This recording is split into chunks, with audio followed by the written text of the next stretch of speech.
You want to make money on MMA? Let be. You want to know who to put it in your parlay? Let be. You want to know our DraftKings stay away? Let be. So, who has the Leslie Smith underdog pick? Welcome back. Lat be all over your face. Lesbo and the Bean. We are trying to adopt a new schedule, and I feel like it's going to definitely be advantageous. Lines just came out on DraftKings. We have so much UFC news. I got to know, how do you feel about Floyd Mayweather walking into a octagon and Conor already starting the fuck Mayweather Twitter with photos, revamping an old feud? How do you feel this goes down? Do you feel like it's the right time, wrong time? He's obviously...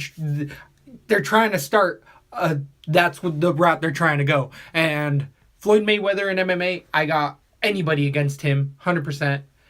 Anybody, especially Conor in MMA. Other than that, what do you think? How do you feel about it? I don't know if I believe it's real yet. I don't know if I believe it's real. Yeah, I just think Floyd knows how to manipulate the media better than anyone.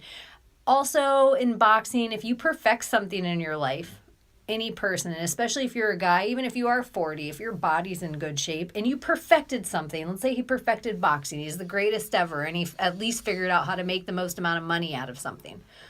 Do you think he'd be interested at all into training another sport? And in a different way than CM Punk, his body, because he actually was in a contact sport, do you think his sponge would absorb it quick? Even if it's impossible at 40 to fight at the level, obviously, of a Conor McGregor. But I was reading something about there being that style rule, and you'll know the fighters that it happened. But where if Mayweather ends up on the ground, if he doesn't get finished in 15 seconds, they have to stand back up. They've had modified rules multiple times in Pride. It's like a modified rule fight. Yeah, they do that. They've done that. The UFC traditionally hasn't done that. They adopt whatever the unified rules are, depending on the governing state, whether they want to adopt that, depending on the country they're in.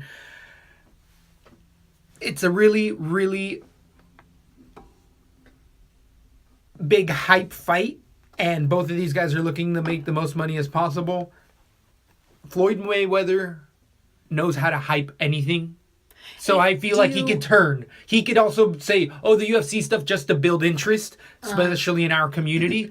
And then say, oh, no, I want to box you again. And still have a round. Do you think one of two things is happening also? Is, you know how The Rock got a little kickback for announcing the Triple G Canelo fight. Yeah.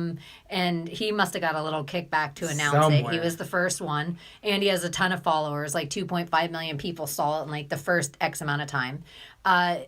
Either that, like Floyd, just showing interest in anything riles up a whole nother kind of fan to pay attention to boxing for a minute. So they all see that this is going on, where Floyd could be getting a kickback. Or Conor and Floyd are sitting back and doing a little something like that. Just a little, test of the market. And if the audience for Triple G Canelo is there, then maybe we will see this.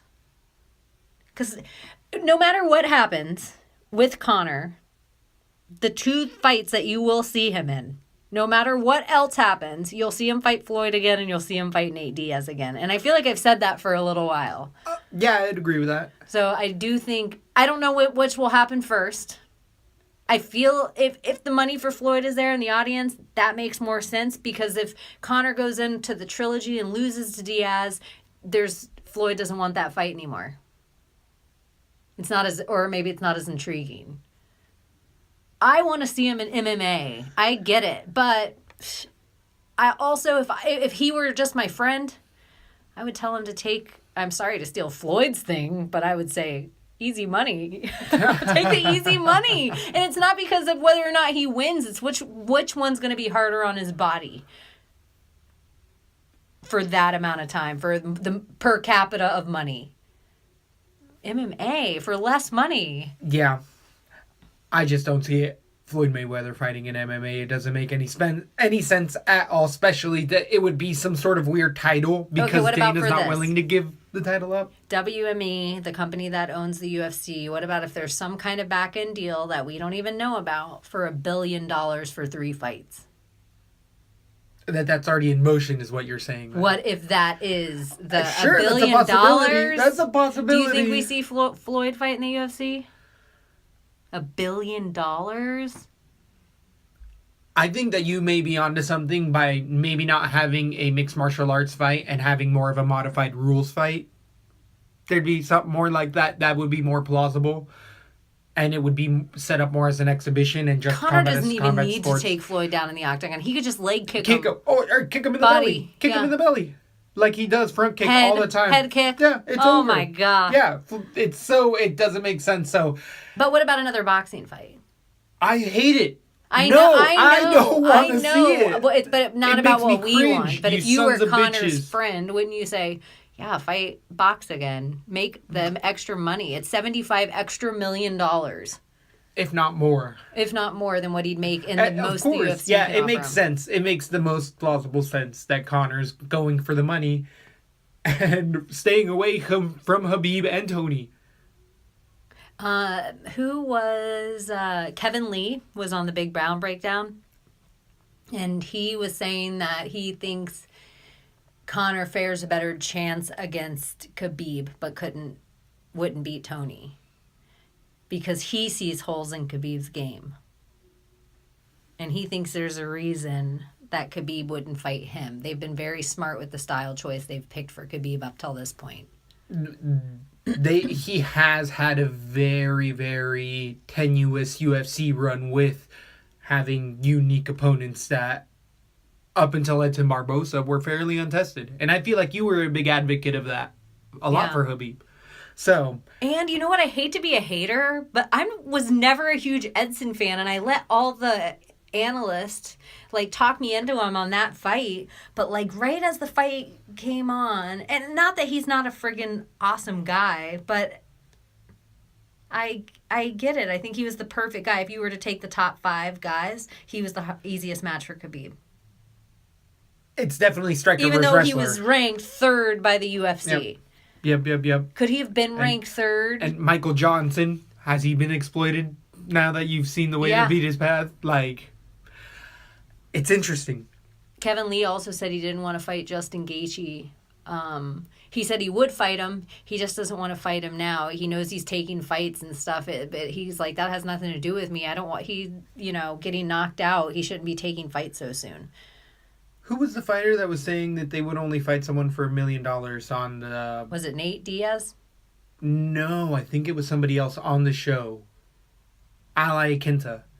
Kenta. He just got a 4-fight contract, and he was saying that he also is getting $80,000. They changed his contract, or he's getting $80,000 and then $50,000 if he wins. So it's not 8 and 8, and they signed to that. But he was gonna make only 27 and 27 would have been his other contract. The other thing, eventually. Which I do agree with the fighters, it sucks if you don't win. If you don't win, you lose half your pay. It's the craziest shit in the world. It's even worse if you don't win. Craziest shit in the world. Yeah, you should get all that amount, and then should be a win bonus. Yeah, on top of all that. Yeah, it has nothing to do with that. Yeah, you just got to show up. Yeah, and then they throw that amount in. This amount to show, this amount to win. No. The winning, there should be something extra. Betting on yourself at a casino. I should still get a certain amount.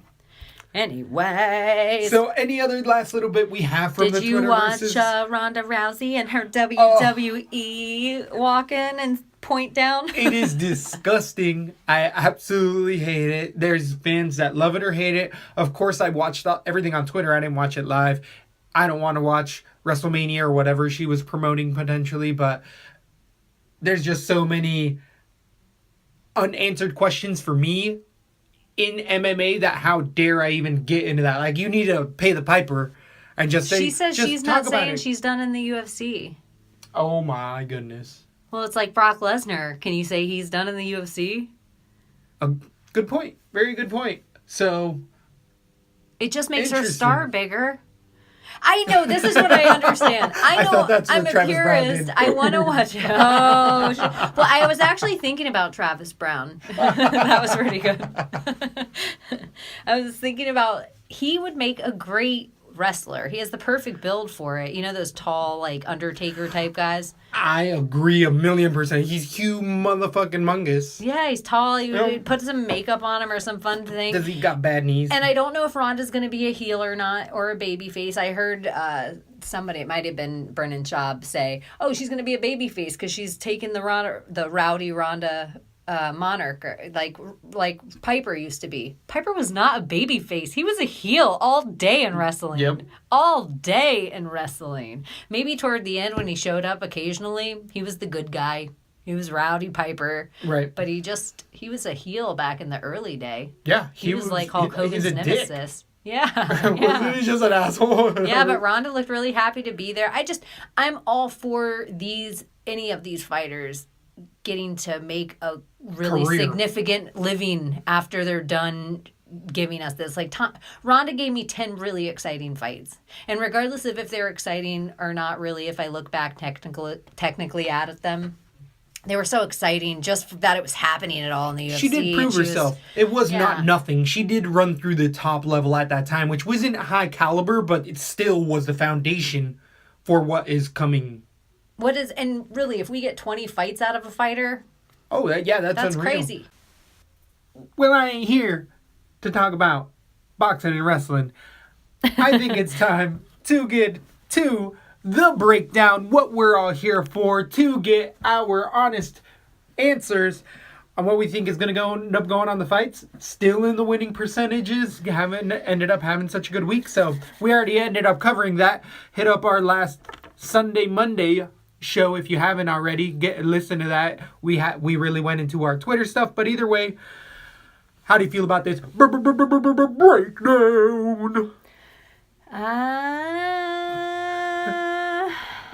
We got Brazil, Bella Para Brazil, 12-card bout. It's going to be on Fox it's going to be on Fight Pass and FS1. So there's an FS1 card. There's some trash fights on here. Yeah, I'm not going to lie. There's some trash fights. Ain't going to lie to you guys. There's some fighters that we do know. There's some interesting matchups. There's some quality fights and then some that aren't. But to start it off, we have one of those that isn't one of those quality fights. We have a double debut. Double debut. Anything could happen in a double debut. With this double debut, we have a UFC show contender. She ended up losing in the UFC at strawweight 115. Maya Stevenson versus debuting Paula Vienna. I am working so slow. I can't even help. On the UFC. What I'm struggling to get with is where I want to take this pick, because it's so hard to pick because both fighters are not UFC caliber fighters. Stevenson is Joe Daddy Stevenson's wife at 35 years old. She's just a little slow to the draw. She can only beat fighters that are on losing records. Evil Twin specifically was all about staying away from Stevenson, because when you look back at her record that is 6-4, she loses to anybody that is winning even a little bit, and she was dominated in her UFC showing by the former contender who didn't make weight. Just was out-wrestled, stricken, I guess. Not strucken. I don't know if that's necessarily a word. Strickland? What? So, I don't even know what I could say about this fight. So, Stevenson's wrestling is what she's more known for because of her husband, but on the ground, she gets dominated very, very easily, can't take a punch well, has very rudimentary, no power in her strikes, and is just really taking advantage of her name and status to get in the UFC. Good for her. She's doing something that not a lot of people get to do, and unfortunately for the fans, might stick around a little longer just because the division's so lacking in competitors right now. But Vienna has nothing much more, the Pitbull herself, to speak on other than a 9-1 record coming out of Brazil. She's 26 years old, but she's beaten cans as well. I mean, she's beating women that are on losing records, and I watched some of her fights as well online. Women were taking punches and then reacting like, ow, you hit me in the face. I can't believe we were striking. And she had very looping, awkward out punches. Tenacious pace. And I think that's what got her that 9-1 record. But the competition level for her has been so weak that as soon as somebody can withstand the punishment, she really slows down a lot, because she does throw with power, but it's very unique striking style. And as soon as you see it, you'll be like, wow, she's a striker, because on the ground, she gets taken down more than anything. And she throws up a lot of submissions, but she just kind of throws them up. And again, the competition level's so low that she can get into really unique armbar triangle situations and finishing the transition. Literally, have the woman tap in the transition instead of either move being set in all the way.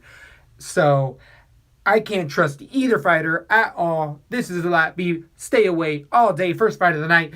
And good reason. Hopefully we don't get another disgusting fight like this for a while, because they've been coming at us heavy, especially out of these divisions, and it really sucks that I got to say that. But how do you feel this one goes down? I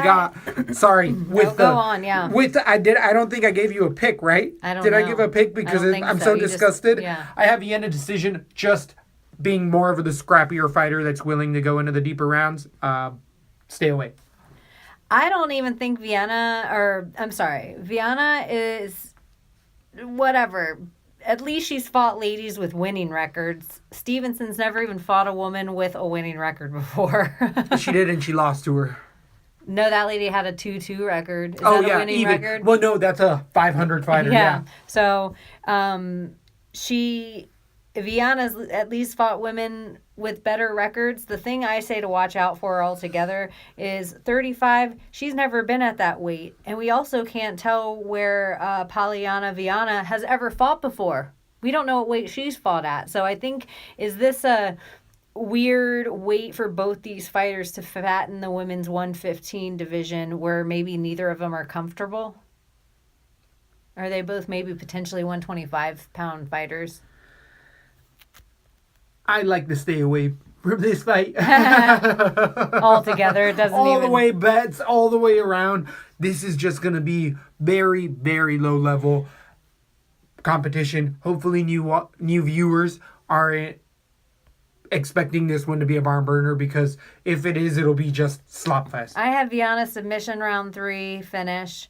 And I'm putting that because I just think if the 35-year-old, almost 36-year-old Kawana Lali Stevenson, if she makes that weight, she is going to exert. She's not going to have the cardio. I have no idea what kind of cardio she has, but if it was good, it's not going to be as good if she has to cut that extra weight and she's not comfortable with it. I think it's going to be harder than she thinks, and so this other girl's just going to have a little more peppering stamina toward the end. Maybe get a submission at a quit. Very interesting. I'm going to stay away from it all day. That's a good call. That's totally a good call. We don't ever have to talk about it again. Sorry. On to the flyweights. We have a 125-pound bout with División Figueiredo versus Joseph Morales. Joseph Morales debuting in the UFC, coming in with a 9-0 record, being 23 years old out of Sacramento. He's not debuting in the UFC.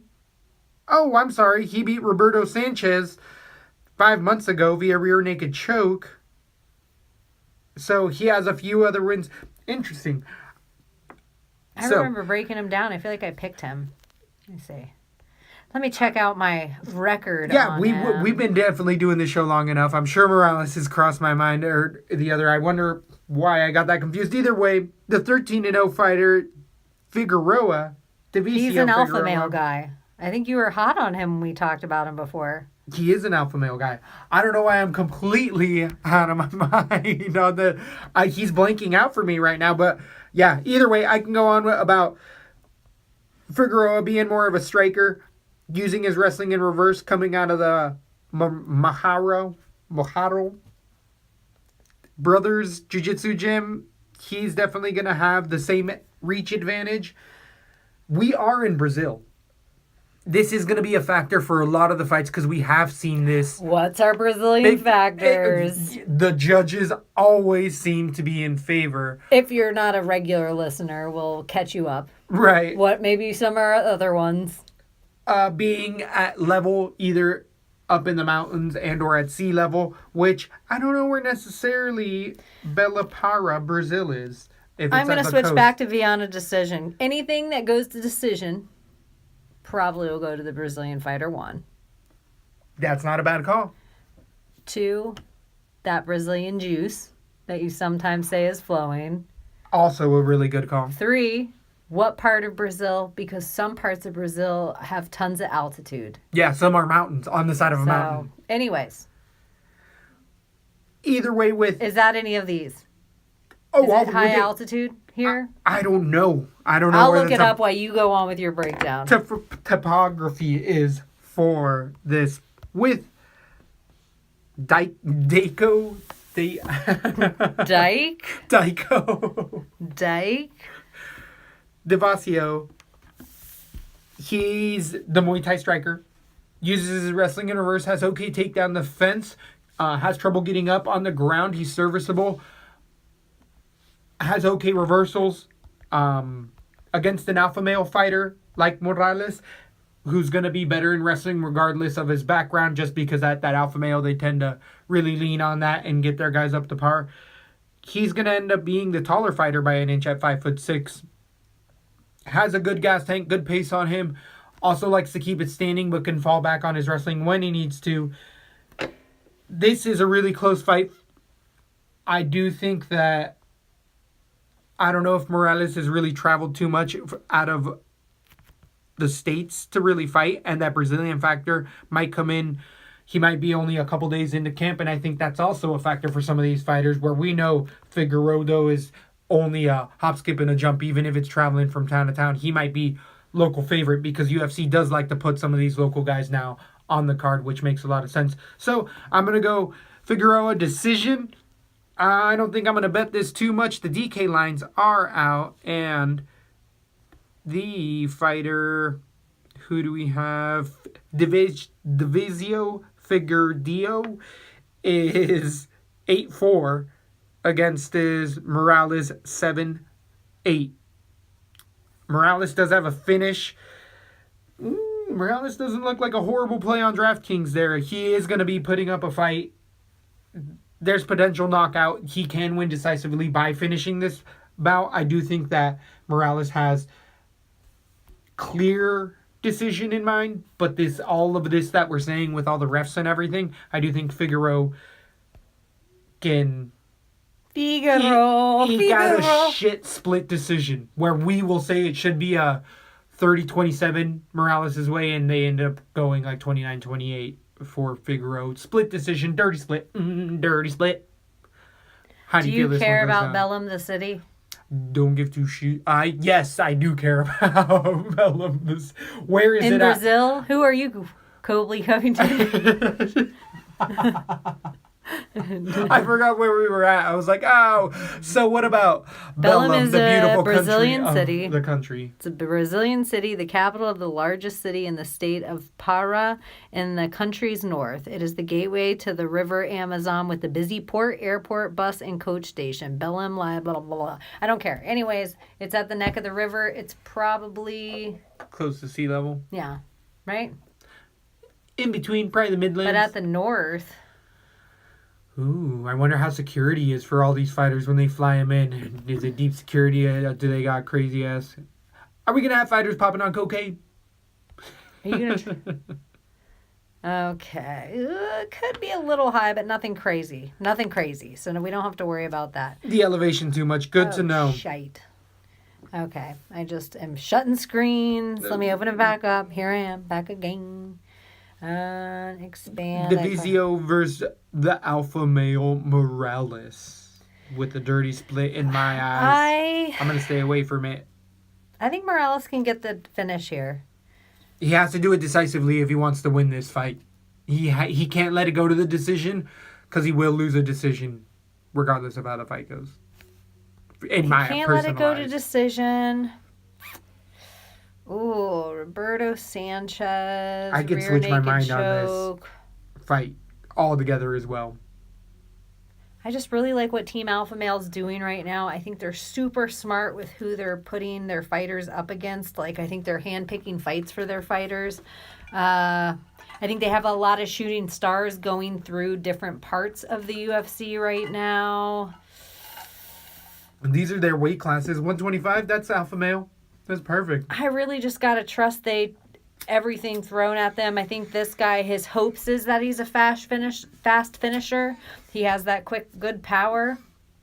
I got to think they want to wear him out. I'm going to like the underdog here, and I like Morales. Morales, is it? Or is it Morales? Morales, I think it's Morales for him. I like him, actually. I know going to decision is sketchy.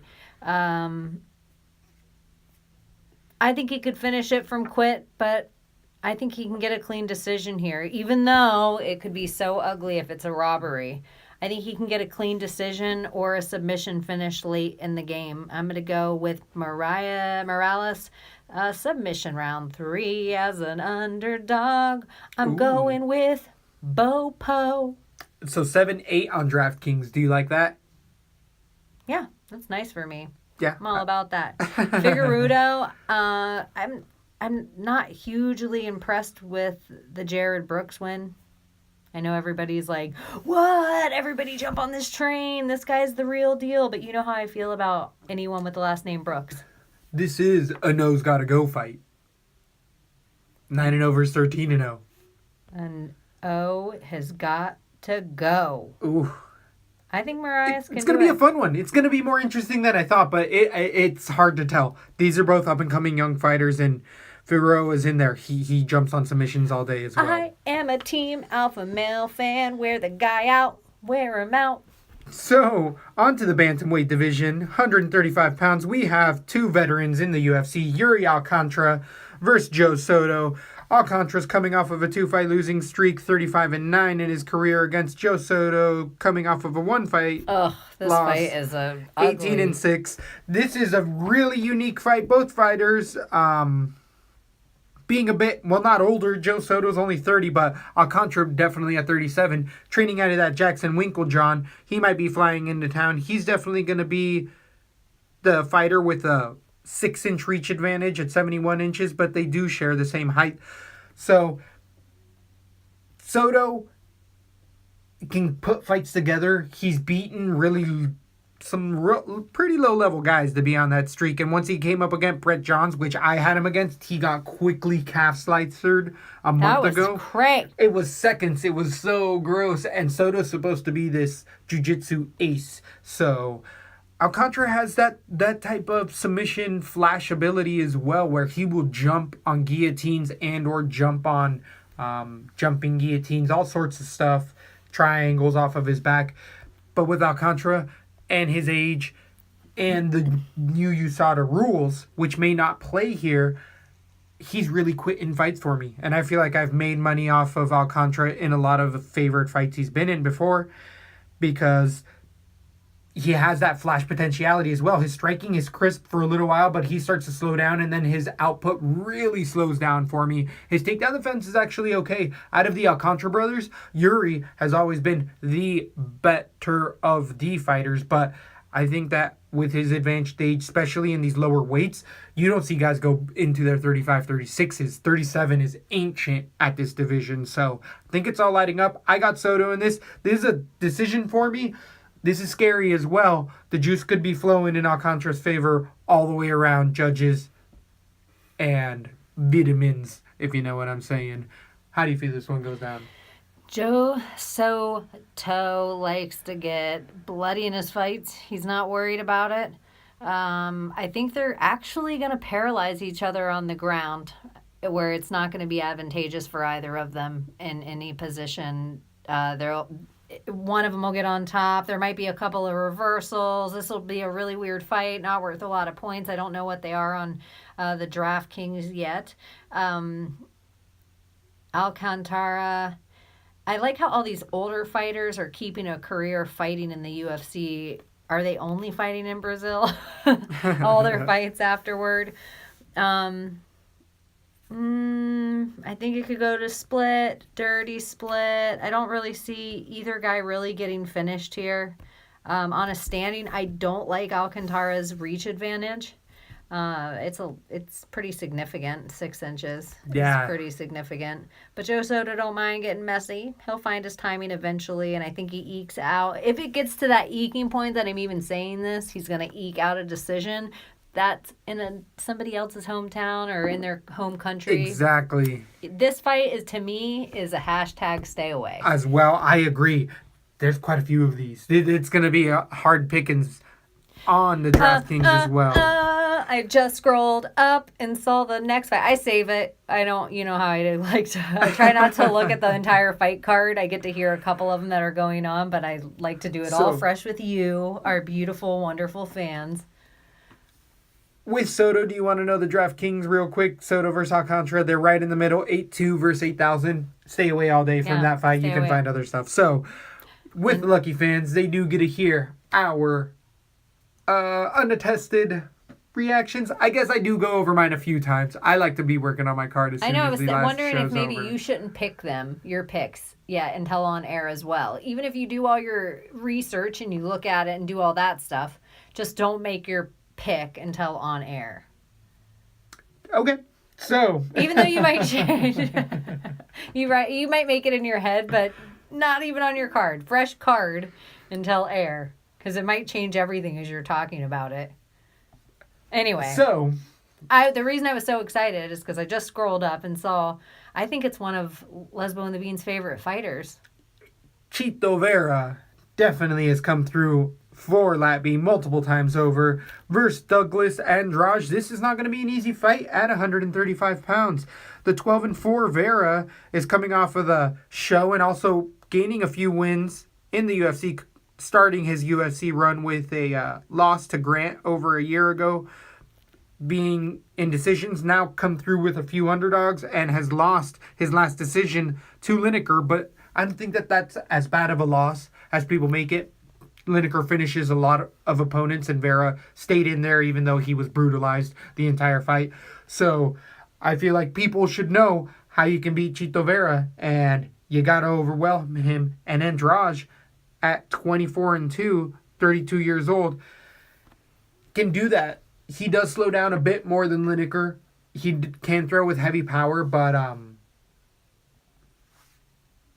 he just doesn't... The type of pace that Lineker puts on somebody with a body attack, Andrade can try to mimic it, but it's going to be a tough one. Andrade coming off of a loss to Rob Font via submission 6 months ago, a guillotine choke. He's open for submissions, and Chito Vera loves himself some submissions. He loves people getting on the ground with him. You know what Rob Font and Chito Vera have in common, don't you? They both lost to Lineker in a decision. They're both former Leslie Smith underdog picks. Also very good call. So, Andrade tends to like to keep the fight striking, has good takedown defense, doesn't have to worry about this against Chito Vera. Chito Vera throws in occasional takedowns, which are good, but tends to like to keep it standing as well. The more power goes to Andrade. Evil Twin is all over. Is it Andrade or Andrade? I keep freaking... It might be Andrade. It might be Andrade. Silva. It's Douglas D. Silva. D. Silva is his nickname. So, God, he has a last name for a nickname? D. Silva? Are you kidding me? No, that's what... And you know what we don't need in the UFC? Another Silva. Exactly. So... You are kidding me. Vera is a heavy favorite on Tapology, and I think Andrade can mimic that Lineker style and really keep the pressure on Vera. We know what Vera needs to work on.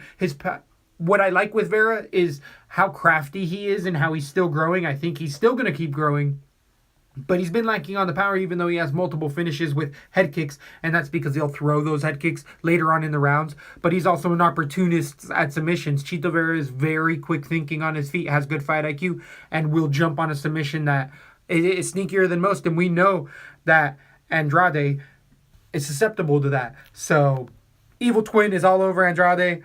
I feel like we got another decision for Chito Vera. I'm going to have my Winkle John disciple keep on rolling here, and he's going to pick up off of that last loss to Lineker. He only got better after that. He realized what he needed to adapt, and I don't think Andrade is going to be able to mimic that necessarily. I totally agree with you. That Lineker was better at the stand-up. Overwhelmed him. Yeah, what's your final pick?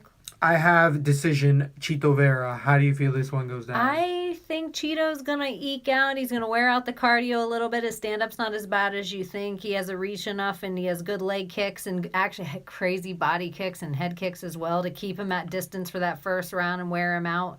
Maybe even take down at the end, get on his arms a little bit. I don't think he's going to be as powerful in the second round. Really, the name of the game here for Cheeto with me is wearing this guy out. And I do think he wears him out to a third round submission.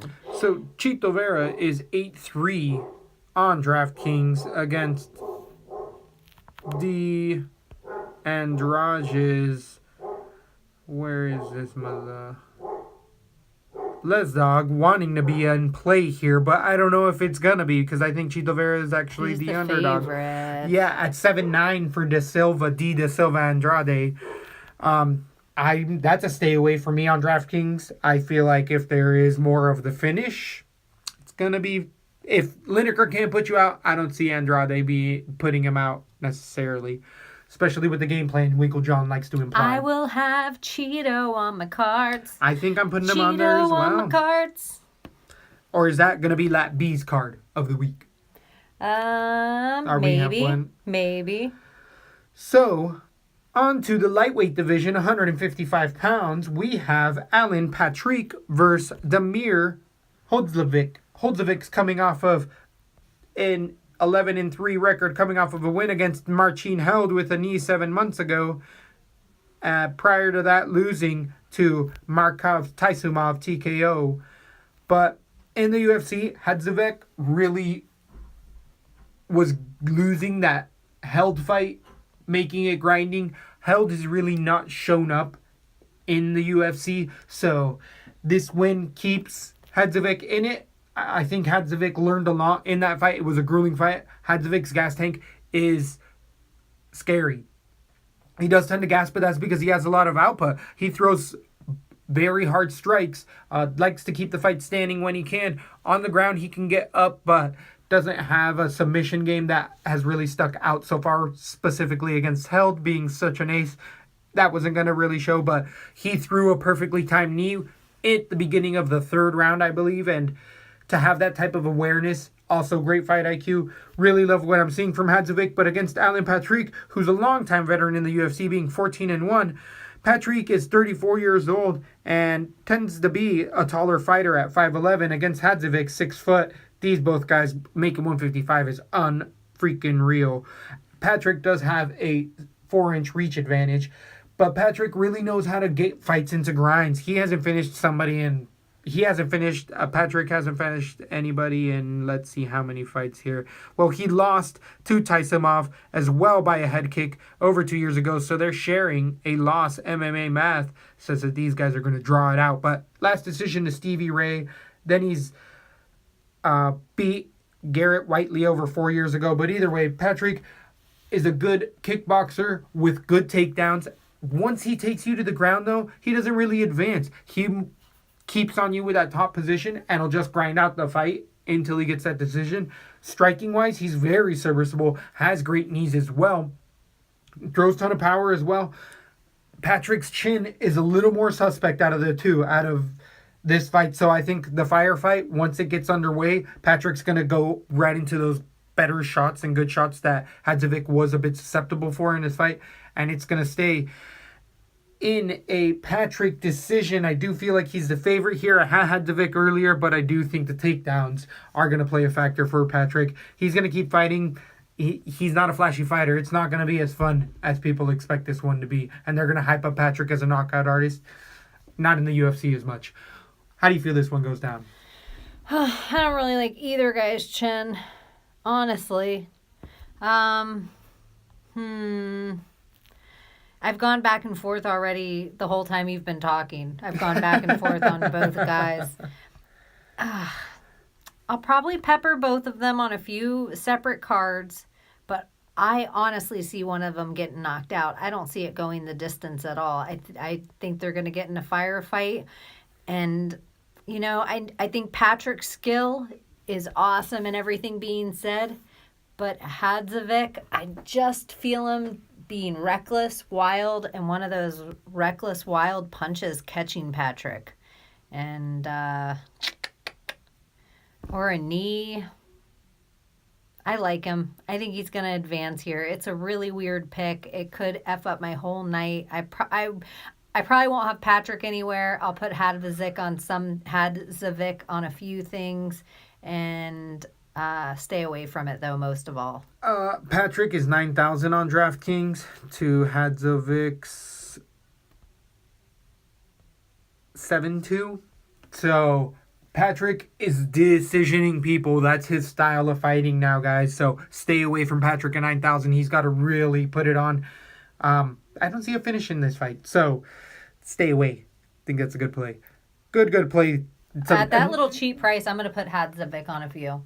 I won't have Patrick anywhere. That is cheap. 7-2? 7-2. He might not allow some plays in there. So he might be a wager gauge standout out of a nasty fight card so far. But as we move along, the Bosnian Bomber. We moving to the welterweights, 170 pounds, and we have about between Tim Means versus Sergio Moraes, 13-2 or 12-3. Sergio Moraes is a 35-year-old fighter that's going to be 2 inches shorter than the 6'2" Tim Means. That's 33 years old. Both of these fighters have multiple fights. Tim Means being the longtime UFC veteran at 27-9. Tim Means, we know what the Dirty Bird likes to get into, and that is a striking battle. He has elbows. In his career, I feel like we've said it. I called that Muhammad split decision just because Tim Means can be pushed up against the fence and stifled with wrestling. But if people want to strike with Tim Means, they will more than likely lose the position. He is a very advanced knowledge striker who uses the elbows better than most. He really can cut you down the inside of a punch instead of throwing an uppercut that'll finish most people. Moraes is an advanced striker, but definitely tends to sit back on his jiu-jitsu credentials, though his takedowns and entries into takedowns are not the best. Better than other jiu-jitsu guys, but still it's just kind of one of those lacking things of that transitional time that he's more than likely to flop to his back. And Means, I think, can on the ground be serviceable. This is a hard-ass fight to pick. Tim Means is a better striker. Moraes is a better ground specialist, but Moraes is more serviceable. They're both serviceable in each other's deficiencies, so it's going to be a sloppy. I think the hometown plays a big factor in this. I think this is a 29-28. The fighter that I think loses a little bit more steam is Tim Means. Later getting on to fights, Moraes, especially being in Brazil, might have that juice flowing. Moraes' last loss being to Kamaru Usman 4 months ago. I don't like that TKO finish. I don't like that. That's pretty soon. Oh. And it was an ugly finish. Prior to that, he beat David Ramos in a decision and has really beat people, Chagas in a split decisions and Akhmedov and TKO punches. Moraes has definitely had a good career in the UFC, and this is an intriguing matchup because I am flip-flopping. I've had Moraes and Means. I've been switching right now. I don't like that 4 month ago finish. Means' loss is coming off of a loss as when 2 months ago being ground out by Muhammad. 6 months prior to that, he beat Garcia in a decision. Prior to that, he lost a submission against Oliveira where he got tuned up in a nasty fight. Tim Means is fighting in under a year. This is going to be his 4th fight. And is Tim Means the one, correct me if I'm wrong, at his last fight with Belal Muhammad, we didn't like it because he's having some sort of financial problem. Yeah, so he's lawsuit, and so he's just fighting right now to pay off this lawsuit, and he even verbalized that, and we both said that's weary. Right, so as I was going to switch to the Dirty Bird, I'm switching back to Moraes again that I had earlier in a decision, maybe even a submission finish in the later rounds for Moraes I might be seeing here. I don't know what their DK price is, but I'm thinking it's, I'm picking the underdog here. I don't know what the lines are specifically. Tim Means 8,800 against Moraes is 7, 8. I have Marias. I think I'm going to put him on a card or two. Means not so much. He's not been looking the best. As we were saying, I think he's getting more, I need to fight whoever, whatever, and Marias is not somebody that you don't, that you're coming in with injuries, even though they all do. Marias also coming in with that knockout. That's iffy. I'm not going to put him too heavy on there. Either fighter I'm not going to put too heavy, but I'm leaning definitely Marias' decision. How do you go with this one? Even though I say that, and Marias has been knocked out too close by an ugly, brutal knockout by Kamaru Usman. That's really one of the only reasons I'm going with Tim Means. He'll stand there and throw. He has pretty good takedown defense. Marias can get him on his back and hold him there, but he can also get clipped by the Dirty Bird. I'm going to go with Tim Means' decision. I just don't see him getting finished here, but I do think he has the potential to finish Marias. And that knockout was so gazoon tight. Excuse me. So, that's an interesting fight. I'm more intrigued with that one the more I got Means' decision right now, but I will not have it everywhere for 8-8. Yeah, that's he does throw a lot of punches. He does. He has a lot of output, but 8-8 is expensive. That Kamaru Usman knockout was where he Granbeat, wasn't it? Marias Granbeat out of the knockout. He flipped over on his head and just whoop. Punched him right down. Was it that? No, I don't think he re-got him, but I think it was a one-hitter quitter. Usman knew he was out. So 4 months ago. On to the next one, though. We're moving to the main card. This is where you definitely are already on FS1. We have Thiago Santos versus Anthony Smith. This is a barn burner of a fight. This is going to be Strike City. Both of these young men come to bang. Both of them having a few fights now. Somebody going to sleep.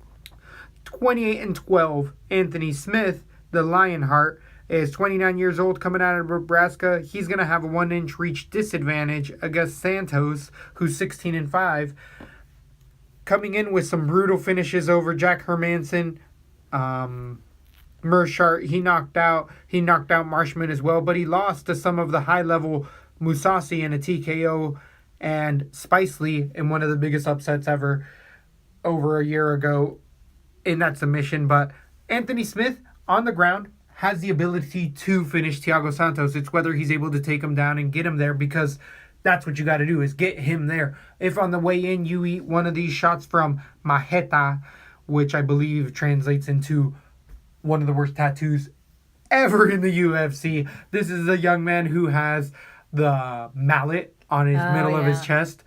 He does bring heavy duty power. I have liked Thiago Santos a lot in fights due to that overwhelming power. People just get hit by him and they're just like, Jesus, this guy is a monster. You see everyone's attitude change. Anthony Smith, a bit chinny. He's definitely turned it around as of late, coming off of a 3-fight winning streak, beating Hector Lombard TKO 4 months ago. Also Mutantic, he knocked out, and Andrew Sanchez as well, with Andrew Sanchez being a bit chinnier than we'd like. He lost a decision to Fiera, who is known to be a chinny fighter himself, which is a weird fight. Either way, this is going to be a shootout from the get-go. Smith can take this to the ground if he wants to. Santos' takedown defense has gotten better, and he definitely tries to hurt you on the way in. He understands how to beat people to the punch on when they try to enter that takedown distance. I'm going to go with Santos TKO round 1. I think Smith's chin is just not going to be able to. He hasn't been knocked out since 2011. True. Anthony Smith has more options to win, but I just really think that finish percentage is there. I don't know why. I'm feeling Santos TKO. What do you think goes down in this one? Oh, I don't know. I don't know why I like Smith here. He's a good fighter, and he has more options to win this fight in my eyes. He hasn't been knocked out in a really long time. Santos does gas. Tons. Good call.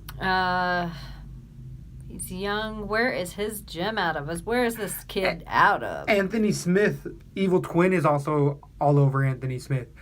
He's saying the same things as in, hey, that takedown ability and is submission Lombard on the ground. punches hard like Thiago Santos. Oh, yeah.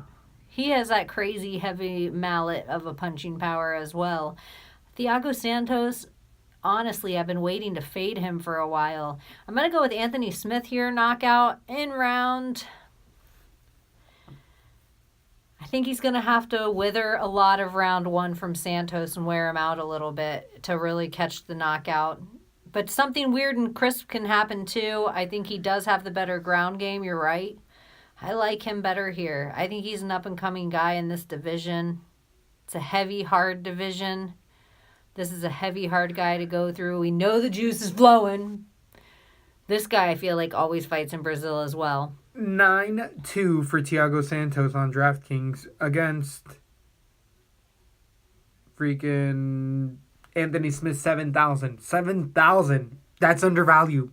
Anthony Smith, just for that value, makes sense because this is a coin flip for me. I feel like this is a finish. Either fighter. Does not matter. And I love Mousasi, but he ain't the craziest power in the world. Right. So, to me, Santos is a little more chinny here. I think he's going to get clipped.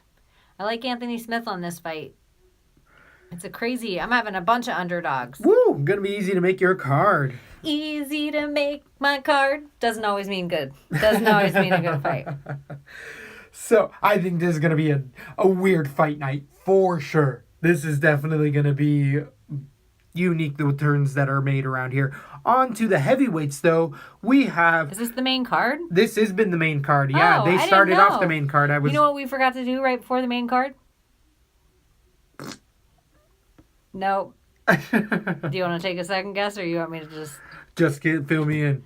We forgot to tell people to remember to like and subscribe and follow us everywhere they can, and for anythings and all things Lesbo and the Bean. So if we eventually are doing the YouTube and eventually doing the shirts and all these ideas that we have, they have to know where to find us. So lesboandthebean.com. And thank you to all the new listeners. Definitely been seeing some spikes jumping out all over the computer bots. And welcome.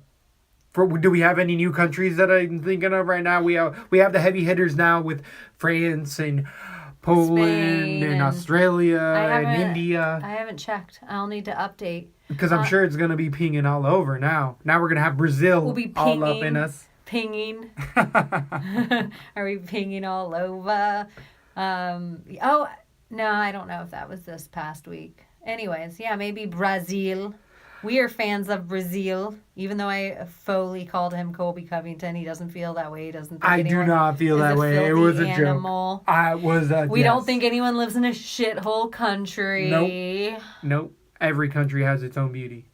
That is really well said.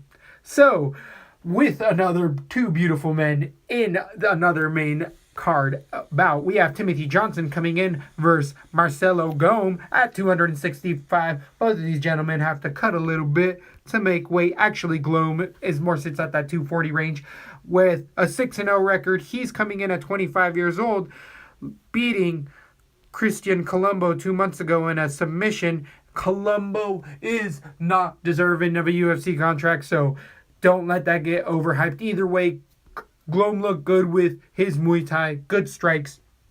The only reason that I'm hesitant is because, remember, baby Al motherfucking Beanie, Diaper Boy himself, this son of a bitch, couldn't knock out Andrei Arlovsky, and Glom could be in that category. He's a bit more athletic. Way more athletic. His body's totally different. He doesn't fill out that diaper. His body is totally different. He's more of a Cain Velasquez But it's size. so funny you said that, because when I saw this fight for the first... It was not Baby Diaper. I'm like, is that Baby Driver? Baby Diaper. But then I'm like, oh, no, I like him. I remember he was really... I think I had him on the last fight card, and he came through. He was a new guy. He was exciting to watch. And as you say, Timothy Johnson is a guy that every time he's fighting, I'm like, oh, this guy's still in the UFC?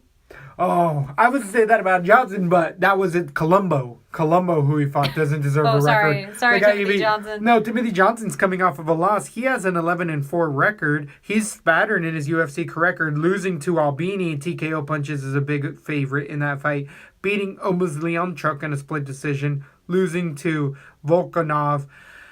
And then beating Tibura. Losing to Rochal. So, Johnson got outstruck by Albini, Glom can do that exact same thing. Golm out is better than Albini. I think so as well. And that's kind of where I'm basing this off of.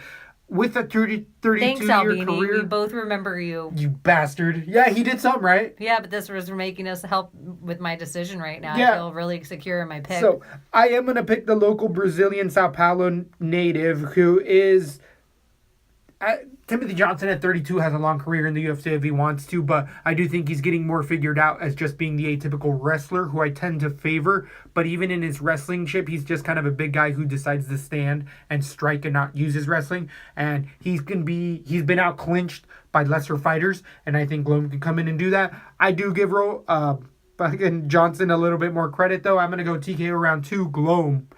Giving it to the young man. Going to keep his 6-0 record to a 7-0 record. What do you think goes down by the end of the night on this one? It's interesting. I could see your round 2 pick because you can almost see Timothy Johnson getting hurt somewhere in that first round and going right into his instincts of wrestling to take him down, hold him there, and grind him out. And then Glom's team telling him, you need to go in there and friggin' get Just him. finish it, yeah. Because otherwise, over. If he takes you down again, it's over, and catching him in like a clean uppercut knockout. Timothy Johnson's a bigger guy. He's still not in the older category for me. He's leaning against the wall of older. He's in the guy that it's like... For heavyweights, isn't it like 38? A little later. Yeah, right? He can be older, so he's like getting there. He's still a guy. He's like a middle-aged fighter. Yep. But I think Golm is one to watch. I really like him, and I'm probably going to have him on a lot of my cards. Whether the finish comes in round 2, like you're saying, but I think it's going to come in round 1. Either way, that's good points on your DraftKings, and I like them everywhere. Glom is 8-7 against Johnson's 7-5. And here's the thing, too, that I will say. I see the dangerous spot, if we're devil's advocate, is Timothy Johnson could make it a grinding, boring friggin' fight. If he does that, he's only going to be worth, 52 points. So he's still not going to be worth putting on your cards. In my opinion. I'm not into Timothy Johnson. Yeah, I agree. I don't like Timothy Johnson in this spot because if he decides to grind it out, it'll be up against the cage. No takedowns involved at all whatsoever just until the time runs out. So, we both agree and we like Golem. Is it Glom or Golem? It looks like Golem. Golem. Golem. On to the 155ers. We're back at lightweight. Michel Prazeres versus Des Green. There's a Desmond Green who's in a different fight organization. So, the 20-6 Des Green is coming off of a loss against Rasham Habilov in a decision 4 months ago. But prior to that, beating Josh Emmett, who is now ranked the number 4 fighter in the world, in a split decision 9 months ago. What? And coming in against the 23-2 Michel Prazeres, coming off of a, I think, 6 or 7 fight win streak, beating Lazaro in a split decision, Cottrell in a decision, Burns in a decision, Berkman in a submission, Rearnow Salchoke, and Burrell in a submission 4 months ago. Prazeres, I've said it for a long time, the first fight in the UFC he ever had, he got on roids immediately after that and has turned into a gas tank monster, position monster, really pushes the wrestling. Prazeres' wrestling is really undervalued, and on the ground, he's a beast. Loves fighting in Brazil so he can juice it up and drink. Great point as well. The devil's tit. Prazeres at 36 years old is getting older in this division for these guys. He's more on the older side. Usually 32, 33 is probably the more than the peak is when they start to see the decrease. But when the juice is flowing, you seem to stay a lot younger into your 40s, yo Romero. No one's saying anything. Nothing at all. No one's saying anything here. The 36-year-old Prazeres, though, does have that in his back pocket that is just waiting for me to fade him. But either way, I do love his tenacity with the takedowns, his driving forward constantly. He actually has good entries on his single leg and transitions well. Des Green, though, really likes to use his wrestling in reverse to keep fights striking and can win multiple decisions, if not finishes. On the ground, he doesn't really go for submissions. Definitely takes fights to decision, keeps fights. If he can't keep fights on the feet, he tends to win just pattern split decision. He seems to get into rhythms and fight to the level of the fighter. Prazeres can keep it striking if he wants to and be serviceable there, but I think that again, with the crowd, the juice, and everything flowing, everything's in Pereira's favor. And Des Green's going to put a valiant effort, but I think he's going to come off of 2 losses in a row. And this is not an easy fight for anybody. There's no top-level guys calling out Pereira. Nobody. He's a little fire tank of a fighter. You'll see it when he's out there. So I got Pereira's decision. If not, maybe even a submission round 3. But I'm going to go more Pereira's decision. How do you feel this one ends up? I also like Pereira's here. I don't see him really in any danger because Des Green is not a finisher. So if Des Green isn't a finisher and everything we said previously in this card is true, then if we leave it to the judges, most of the time a Brazilian fighter would get it, especially if they're a crowd favorite like this guy is. Everyone loves him. He's exciting in there. Des Green's gotten better each fight. I kind of like him as a fighter. He's a weird, like, hidden gem coming through. I just think this is a really hard fight in Brazil. The problem with Pereira is are we ever going to see him fight out of Brazil? Is he ever going to fight the guys that he needs to fight to get... While he's fighting in Brazil, I'm going to bet on his ass. I agree. But I still maybe like Des Green going forward here because he stifles really weird guys. That's a good call. But I just see this one going to decision. He stifles weird guys and makes fights boring, but he never does anything exciting enough to be worth points on your DK. Guys that make fights boring are never worth points. It's like your eyes can almost tell how valuable they're going to be, and Des Green isn't one of those guys. So I just think if you want to take the gamble here on this, I don't know what they are on DraftKings. If you want to take the gamble, in quotes, on it, you want to put Pereira's on your cards, and I have him by decision. And even though I do think, like you, he could get a weird submission finish, I just think Des Green is a guy that stifles. Des Green is 7-6 on DraftKings against Pereira's 8-6. So 8-6, it's questionable. I'm going to put him on cards. I don't feel the same about the finishes you do, so I'll put him on a few cards. I'll speckle him throughout, but I just don't see him being a super high scorer. To what should be the co-main event. It should be the main event, because what's the Dragon doing in the UFC? Was that Barbara Streisand? It's Barbara Streisand making her appearance in LATB Studios. Well, welcome. Was that Adele? So, we have a flyweight bout. Valentina Shevchenko. I'm gonna put that in our words that when people research Barbara Streisand, they'll find. It's gonna be on LATB. Yeah. We're gonna get a new audience all over. That's gonna be awesome. So, we have a 125 bout. We have Valentina, the hot body, Shevchenko, against Priscilla Correia. I believe it's actually Valentina, the bullet, Shevchenko herself. So, you know how we feel here at LATB. We think that this is a title contender, if not champion, for the UFC in this division. Joanna Jędrzejczyk staying out of the division just makes it that much clearer to me at how easily she should have the belt, even though she's lost a few controversial decisions, but beating already a lot of the top level competitions at 135. Never cut down too hard. So her last fight, she's being 14-3, is Amanda Nunes in a split decision for the belt. Prior to that, beating Pena, also losing to Amanda Nunes in a split decision, or a decision a while ago for the belt as well. But Shevchenko likes to come in with that striking. She definitely pumps it out. If you watch any of their stuff, she will also kia. Did you see people making a big deal about the girl kiaing over 100 times and only landing 20 strikes? Kish? Well, sometimes they don't land. But yeah. And what we were just talking with Paige Van Zant, Paige says missing a shot is harder than when you land a shot on your body and on your wind, on your cardio. So maybe the Kia. So there's all sorts of research and stuff on that, but we know that Shevchenko does definitely come with a good pace into at least 3 rounds. She can go 5 rounds, but turns it on later on in the rounds. On the ground, she's been a monster. She just hasn't had to show it.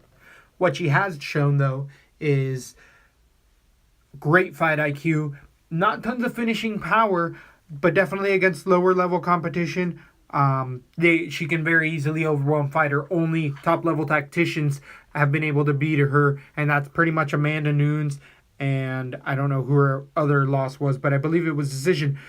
Shevchenko never having a loss as well. Is just all the way well-rounded, lives a fight style that is conducive towards good things coming in a fight career. She breathes it. Her sister as well, with the Muay Thai Sisters. It's a good channel on YouTube. I definitely recommend it. I shouldn't even have to say what it is because you all know who I'm picking against. Petra, I guess her nickname is. Cocheria. Priscilla, she's 8-0 coming out of Brazil. This is her debut fight against the top-level contender. I think they're throwing meat to the slaughter. I don't need to break her down because her striking is where she's okay at. On the ground, she can jump on submissions and stuff, but Shevchenko can fight all of that off against the top levels, and this woman is just willing. She's saying, you're going to give me another fight, right? If I lose to this bitch in the UFC, it's like, yes, we'll give you 2 fights. Okay, she's in at 125. She can lose 3-4 fights in a row, but she'll beat other people. Shevchenko is just, it's not your time. Young lady, you're going to be another stat on a long list of X's crossed off by the bullet. I have Shevchenko with a finish. TKO round 3 might be a decision as well, but I'm thinking that those kiosks get heavier in the rounds and it overwhelms the young fighter. Valentina the Bullet Shevchenko is my Khaleesi. I love her. And here is what I have to say about going into this fight. I'm not even going to break down the other girl. It doesn't matter here. This division's built for Valentina. Two things are happening with her going into 125. One thing, she's cutting down to her natural division. The only reason she ever fought at 135 was so that she could get into the UFC because it was the only division available, in 115 she couldn't make, but she can make 125. So not only are we going to see her knockout power a little better than it's ever been before, and she totally had knockout power at 125, but we're also going to see her mentally go through a weight cut. And now that I know a little bit more about it, all weight cut, taking weight cut out altogether isn't necessarily great for the sport. A lot of guys go through like a mental thing with a small weight cut that for their athleticism, it's like a whole mental thing they go. Yeah, it's a ritual. Yeah, it's like tells their body they're getting ready. And the type of person that I've seen that Valentina Shevchenko is she seems like that type of person that she would appreciate a ritual. So that she's gotten to eat whatever she wants. You almost get to see her mocking it to the cameras that she's so weirded out and like, it is different. I get to eat what I want and fill my body with these things. I really appreciate it. But the warrior in her, I think, is going to appreciate the weight cut. I think she comes out as a killer. I think she finishes this fight in round 2. It's not going to be out cold, but it will be technically a knockout. You like my underdogs, and maybe that's why I'm so biased that I know I have to have some because Shevchenko will be on every single one of my cards. So she's actually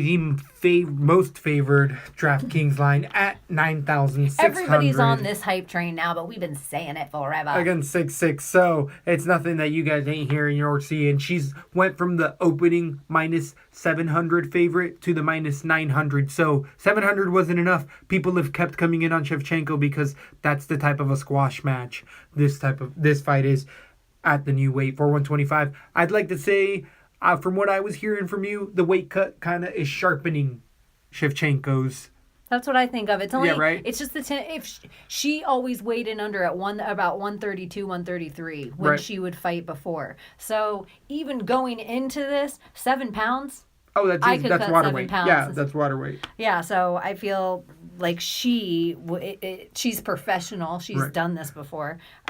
That's not anything for her. I think she'll appreciate the entire process.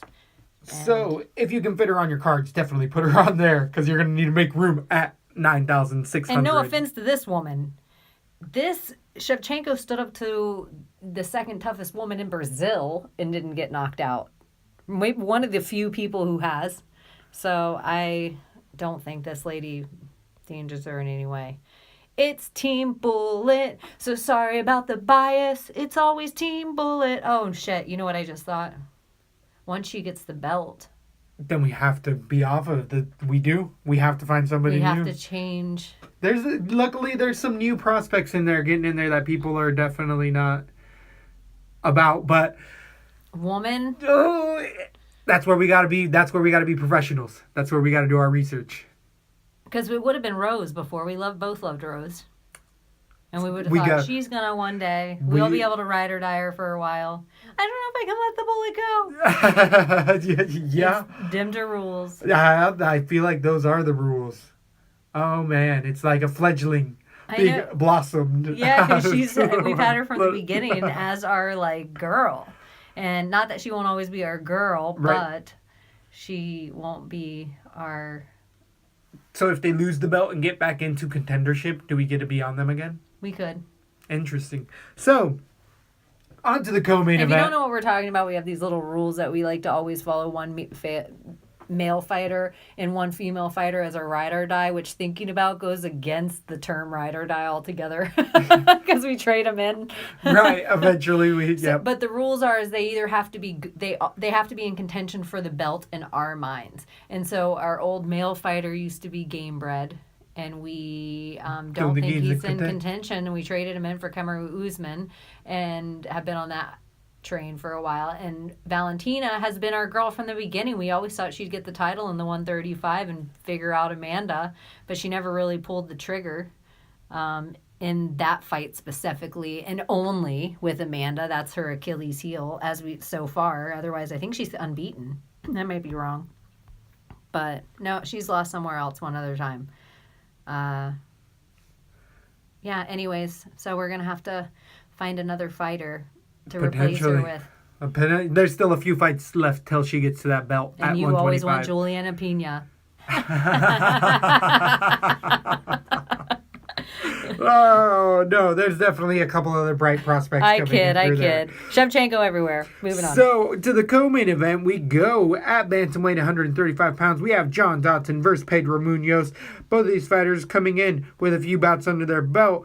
John Dodson, an ever contender in the 125-135 division, knocking out some high-level fighters for sure. Being with all that power to lasting the go, Dodson at 33 has a 19-9 record at the highest levels against Pedro Munoz's 15-2 record. Munoz coming off of a 4-fight winning streak, last beating Rob Font 2 months ago, submission, beating Stasiak in a decision, Russell Doan, Scoggins in a submission as well. Pedro Munoz is known for a guillotine. He jumps on it from all sorts of positions, but John Dodson has not shot a takedown really in many of his fights. He's really started to stay away in his striking and just Holly Holmes it. He's coming out of Winklejohn. It really looked back at his fights. He lost his last bout against Morales. This is Winklejohn versus Brazil. That's his fight card. That is his fight card. That's a good observation there. Last beating Wineland in a decision. Then he lost to Lineker split decision. Gamburian in a knockout. And you got to be careful with both these countries because you don't know if they're coming in juiced. Both of these camps, yeah. Munoz is the Brazilian at 31 years old against the 33-year-old coming out of Black House. But he is the California native, but fighting out of Brazil. I'm sure he's going to have some sort of family down in Brazil, originally being out of there. So Munoz has good striking, but he does get touched up.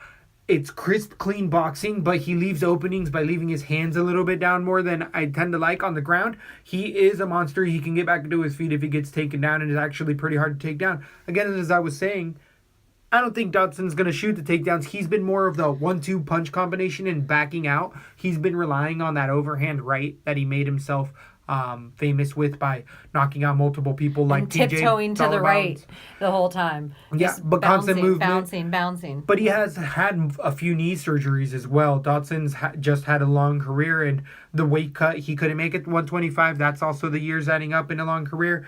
This is a really contentious fight for me. I've had Munoz for a really long time.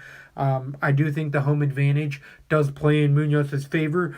Dodson, it just always is Dodson. He hasn't grown where Munoz has potentially grown a little bit more. I am scared over that right. I could switch to Dodson by the end of the week, but I have to look at weigh-ins and see how everything goes. Dodson does travel for fights, so both guys are traveling for this one. I'm going to go Munoz decision. This is a scary one. I don't know if I'm going to be able to play it too much. 8-5 for Dodson. I think is too high of a favorite. 7-7 for Munoz is definitely more feasible play for me. I got Munoz decision. What do you think goes on at this co-main event? I also have Munoz decision, and this isn't because I'm super heavy as much on Munoz as I am. I just am starting to fade John Dodson. I kind of am agreeing with that. I know power is the last thing to go, but in this division, speed is the most important thing, and I just think he's changing up his fight style too late in the game for it to be conducive for judges to enjoy it. He's not throwing enough output to stay on his feet the whole time, and he does look like he's just evading the entire time. Yep. And so I do think it frustrates judges, it frustrates fans. It's that John Wink fighting style that Cheeto doesn't do as much, which is actually really interesting. But Pedro Munoz, I like him here. I don't think he's going to get the submission. John Dodson has really good takedown defense, and even though Munoz can get it from standing, and John Dodson is a small guy, he's also a really strong guy. I see him throwing his arms off any time he tries, maybe clipping him 1 or 2 times and backing away. I just think Munoz is going to make it a more exciting fight, throw a little more output. I don't really see too many points for either fighter. Agreed. Even though it'll be a standing fight a majority of the time. And 7-7 for Munoz. Yeah, I don't see it being a high-scoring fight, so I don't think I'm going to play either fighter too heavy. Munoz is losing a lot of those fights that he's won as of late as well, where he jumps on that submission against Scoggins. He was getting picked apart. It was just that opportune. And it is the time guillotine that Dodson wins, and he only loses to the best guys in the game. But then he doesn't win to guys that are like, whoo! It's a really iffy fight. It's a close fight. I could switch tomorrow. I could be on Dodson. Just the Jimmy Rivera fight that's not a bad loss to me. Like, geez, you went to split decision with Jimmy Rivera. Did he just pop? Am I crazy? No, that was Francis Rivera. I think. Sorry. But I like Munoz. I think they're just crossing paths. He's not that young either. It's a close fight. Oh, it's the heavier weight class too. Munoz, I feel comfortable in this decision. Munoz decision. Comfortable with it. All right. Sorry. So, on to the main event. We're going to the middleweight division, 185 pounds. We have Lyoto, the Dragon, Machida, versus Derek, ya boy, Anders.